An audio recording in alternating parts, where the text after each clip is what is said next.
భర్త మహాశయులకు విజ్ఞప్తి సినిమా చూసొచ్చాను. ఈ మధ్యకాలంలో రవితేజ యాక్ట్ చేసిన సినిమాలు ఈగల్ కావచ్చు, మిస్టర్ బచ్చన్ కావచ్చు, మాస్ జాతర, ఉప్పు పాత్ర ఇలాంటి రొట్ట కమర్షియల్ సినిమాలు చూసి చూసి మనకు విసుగు వచ్చింది.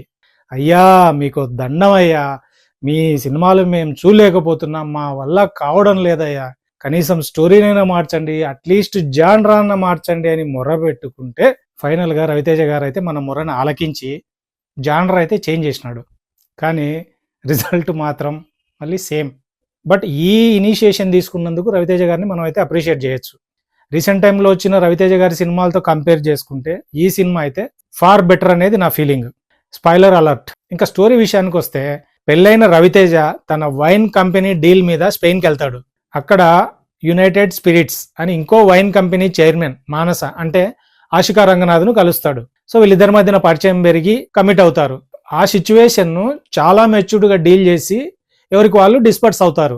ఈ మానస అనుకోకుండా మళ్ళీ హీరో లైఫ్లోకి ఎంటర్ అయితే వైఫ్ గర్ల్ ఫ్రెండ్ మధ్యలో హీరో. సో ఈ ముగ్గురు మధ్య జరిగే డ్రామా, కాన్సిక్వెన్సెస్, కన్ఫ్యూజన్, కామెడీ, ఇదే స్టోరీ. మాస్టర్ ఎప్పుడుది మాస్టర్ ఈ స్టోరీ? ఏ తవ్వకాల్లో బయటపడింది ఇది?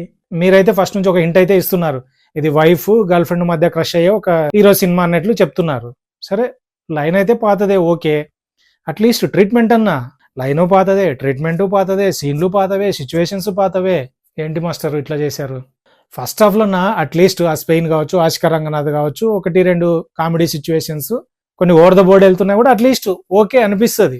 ఇక సెకండ్ హాఫ్లో 1-2 సిచ్యువేషన్స్ వదిలేస్తే, ముఖ్యంగా ఈ ఆశికా రంగనాథ్ బ్రదర్ ఎవరైతే ఎంటర్ అయితే అదో క్యారెక్టరు, బా ఏంట్రాయ్ టార్చర్ అనే ఫీలింగ్ అయితే కలిగింది. కొని ఇంత చేసినారు, లాస్ట్లో సరే ఇంకా బబుల్ వేలింది, దీని తర్వాత రెజల్యూషన్ అన్న ఎట్లుంటుంది అంటే క్లైమాక్స్ అన్న ఏమన్నా కొంచెం డిఫరెంట్గా ఇస్తారంటే అదైతే ఇంకా మరీ రొటీన్ అనిపించింది. ఇక హైలైట్స్ విషయానికి వస్తే, రవితేజ గారు, Ashika Ranganath. So first half లో ఒక 2 సీక్వెన్స్లు బాగున్నాయి, సెకండ్ హాఫ్ లో కూడా 1-2 సీక్వెన్స్లు బాగున్నాయి. అంటే కామెడీ వర్కౌట్ అవుతుంది, అక్కడ డైలాగ్స్ కూడా అక్కడక్కడ బాగానే ఉన్నాయి. ఇంకా నచ్చని విషయాలు ఏంటంటే, ఆశికా రంగనాథ్ క్యారెక్టర్ ఎక్కడో స్పెయిన్ లో ఒక వైన్ కంపెనీనే రన్ చేస్తుంటది, దట్టు ఒక లేడీ అయింది. ఇండియాలో రన్ చేస్తుందంటే సరే, ఆ లేడీ కనుక ఎవరో హస్బెండో లేకపోతే ఫాదర్ ఎవరో ఉన్నాడు అని అనుకొని మనం ఏదో సర్దుకోవచ్చు. అక్కడ కంపెనీ రన్ చేస్తుందంటే అంటే ఆమె ఎలాంటి సిచ్యువేషన్స్ ఫేస్ చేసి ఉంటుంది, దాని నుంచి ఎంత మెచ్యూరిటీ వచ్చింటది అమ్మాయికి. సో ఇలాంటి అమ్మాయి లైఫ్ లోకి ఒకరు వచ్చినారు, అనుకోకుండా కమిట్ అయినారు, ఫైన్. దాని తర్వాత దీన్ని డీల్ చేయడం కూడా చాలా మెచ్యూర్డ్గా డీల్ చేసినారు. ఓ సూపర్ అనిపించింది. దాని తర్వాత మళ్ళీ ఈమె కంబ్యాక్ అవుతుంది హీరో లైఫ్లోకి. సో ఇక్కడికి వచ్చిన తర్వాత క్యారెక్టర్ ఎలా బిహేవ్ చేస్తుంది అంటే చాలా సిల్లీగా బిహేవ్ చేస్తుంది. సో ఏదైతే ఇద్దరి మధ్య జరిగిందో దాన్ని బేస్ చేసుకుని రవితేజను బ్లాక్మెయిల్ చేస్తుంటది. అరే ఏంట్రా ఇంత మెచ్యూర్డ్, ఈ అమ్మాయి ఏంట్రా ఇలా బిహేవ్ చేస్తుంది అనేది మనకు అనిపిస్తుంది.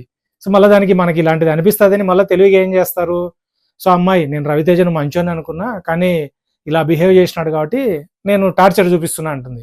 అమ్మా, నువ్వు స్పెయిన్ లో ఒక వైన్ కంపెనీని నడుపుతున్నావు అంటే నువ్వేంటి తల్లి, సో మనుషుల్లో మంచని చెడని ఇలాంటివి చూస్తారు. సిచ్యువేషన్స్ అమ్మా, సిచ్యువేషన్స్ లో ఆ క్యారెక్టర్లు అలా బిహేవ్ చేసినాయి. దీంట్లో నీ పాత్ర కూడా ఉంది కదా, బట్ దాన్ని ఎందుకు అంత సింపుల్ గా సైడ్ చేస్తావు? ఇదైతే నాకేం కన్విన్సింగ్ అనిపించలేదు. నెక్స్ట్, రవితేజ వాళ్ళు ఇక్కడ ఇండియాలో వైన్ కంపెనీ నడుపుతుంటారు.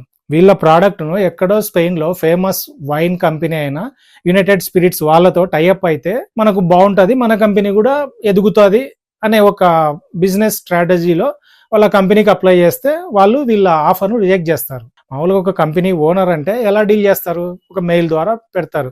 సో దానికి రెస్పాన్స్ లేదు, మంచి ఆపర్చునిటీ కదా, డైరెక్ట్ స్పెయిన్కి వెళ్ళి అక్కడే డీల్ చేద్దాము ఓనర్తో అనేసి స్పెయిన్కి బయలుదేరతారు. అంతవరకు సూపర్.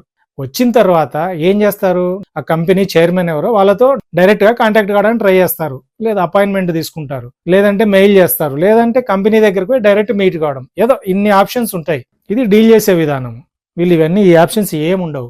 ఆ కంపెనీ చైర్మన్ కు ఒక పిఏ ఉంటాడు, అదెవరు, మన సత్య. దీన్ని పోయి డీల్ చేస్తారు. వీడు దీన్ని రిజెక్ట్ చేసింటారు, ఎందుకంటే వాడి పర్పస్ వేరే ఉంటుంది. ఫస్ట్ నాకు ఇది అర్థం కాలేదు. అరే మీరు ఒక కంపెనీ ఓనరు ఏంటి, మీరు జాబ్ కోసం వచ్చినట్టు వాడిని రిక్వెస్ట్ చేసుకోవడం ఏంటి, వాడు రిజెక్ట్ చేయడం ఏంటి? ఇక్కడ రవితేజ ఫ్యామిలీ కావచ్చు, స్పెయిన్ లో ఆశికా రంగనాథ్ కావచ్చు, సో వీళ్ళను మనకి ఎలా ప్రొజెక్ట్ చేస్తారు, ఒక ఎలైట్ పీపుల్ లాగా మనకు ప్రొజెక్ట్ చేస్తారు. సో అప్పుడు ఆ క్యారెక్టర్లు కూడా ఎలా బిహేవ్ చేయాలి, ఎలైట్ పీపుల్ లాగానే బిహేవ్ చేయాలి. కానీ వీళ్ళు ఎలా బిహేవ్ చేస్తారు తెలుసా, మిడిల్ క్లాస్ లాగా బిహేవ్ చేస్తుంటారు. అంటే ఈమెనేమో హస్బెండ్ అని, ఆమెనేమో బాయ్ ఫ్రెండ్ అని. అరే రే రే, మాస్టరు మీకు ఈ డ్రామా రావాలనుకుంటే అప్పుడు బ్యాక్ డ్రాప్లు అన్ని కూడా మిడిల్ ఏజ్ చేయండి. లేదు మీరు ఎలైట్ పీపుల్ స్టోరీ చెప్పాలనుకున్నప్పుడు సో అంతే మెచ్యూర్డ్గా చెప్పండి. తీసుకునేదేమో ఆ బ్యాక్ డ్రాప్, చెప్పేదేమో మిడిల్ క్లాస్ సీన్స్. అస్సలు నాన్ సింక్ లో నడిచినాయి రెండు, అది కూడా నాకు అస్సలు నచ్చలేదు.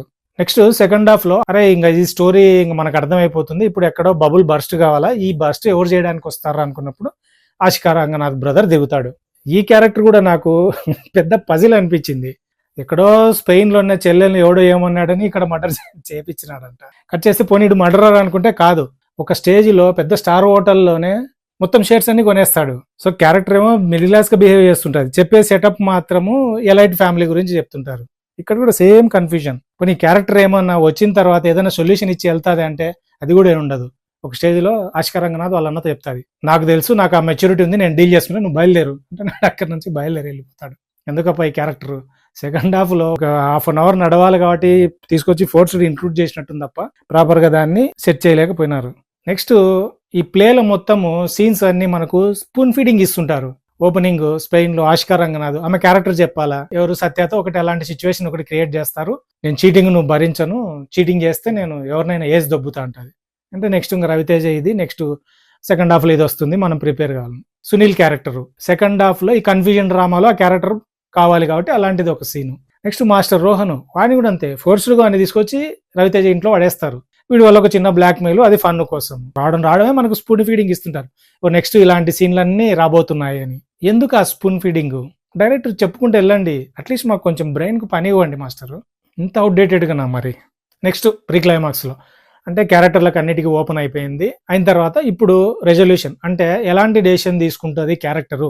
సో ఇంతవరకు ఏదో రొటీన్ గా చెప్పినారు, కొన్ని చోట్ల నవ్వు వచ్చింది, కొన్ని చోట్ల బాధ వచ్చింది, సరే కొన్ని చోట్ల ఇరిటేషన్ వచ్చింది. అట్లీస్ట్ ఈ క్లైమాక్స్ అన్న అంటే ఈ డెసిషన్ అన్న ఏమైనా ఇంట్రెస్టింగ్ ఉంటుందేమో అనుకుంటే ఆ డెసిషన్ దాని తర్వాత రవితేజ గారు ఒక నీతి చెప్తారు. ఇది చెప్పిన తర్వాత నాకు త్రివిక్రమ్ గారి డైలాగ్ గుర్తొచ్చింది. ఆ ఒక్క మాటతో 2 చేతులు జోబులు పెట్టుకొని అలా నడుచుకుంటూ బయలుదేరి వెళ్ళిపోయాను. ఆ ఫీలింగ్ కలిగింది నాకు. ఇంకా ఆర్టిస్టుల విషయానికి వస్తే రవితేజ గారు చాలా బాగున్నారు, యాక్టివ్గా ఉన్నారు, చాలా బ్యాలెన్స్డ్గా పర్ఫామ్ చేసినారు. కామెడీ టైమింగ్ గురించి చెప్పాల్సిన అవసరం లేదు. ఆశికా రంగనాథ్ కావచ్చు, డింపుల్ హయాతి ఇద్దరు బాగున్నారు. వెన్నెల కిషోరు, సునీల్, మురళీధరు, మాస్టర్ రోహన్, సత్య ఉన్నంతలో ది బెస్ట్ అయితే ఇచ్చినారు. ఇంకా టెక్నికల్ విషయాలకు వస్తే విజువల్స్ బాగున్నాయి.